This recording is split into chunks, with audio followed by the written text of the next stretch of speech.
I am more than pleased to have the opportunity to fully support and speak on this motion regarding gender-based violence being put forward by Sinn Féin. Like Deputy Connolly, I want to continue from my earlier intervention. And in fact, in one of my first speeches in this House when COVID hit, I lobbied the then Minister, Regina Doherty, and the then Taoiseach, Leo Varadkar, to put in place emergency rent supplement for victims of domestic violence, women who were in abusive situations and prisoners in their own homes. The issue was raised with me by Safe Ireland, and they, along with the National Women's Council and others, had already started working with the department.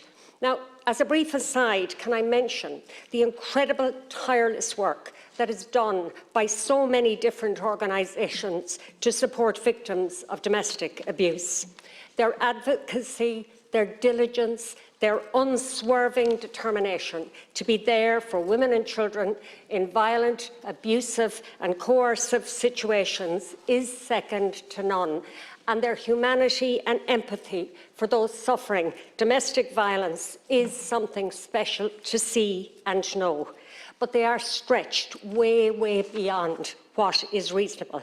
And in my opinion, an essential part of any ongoing strategy to stamp out domestic violence must include proper resourcing of and support for those organisations who have stood in the gap with abused women and children when COVID raged.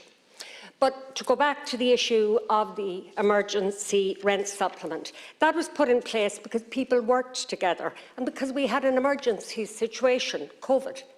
The situation has escalated and we need to put in place the measures asked for in this motion with the same speed, the same determination and the same cooperation as was evident in putting in place the emergency rent supplement. And I think when we do that, we can hold our heads up.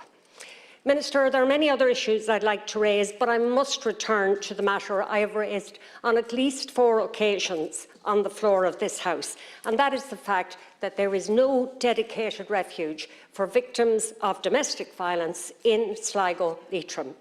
DVAS, Domestic Violence Advocacy Service in Sligo, Leitrim and West Cavan, continue to advocate, to beg for a dedicated emergency domestic violence refuge for victims of abuse.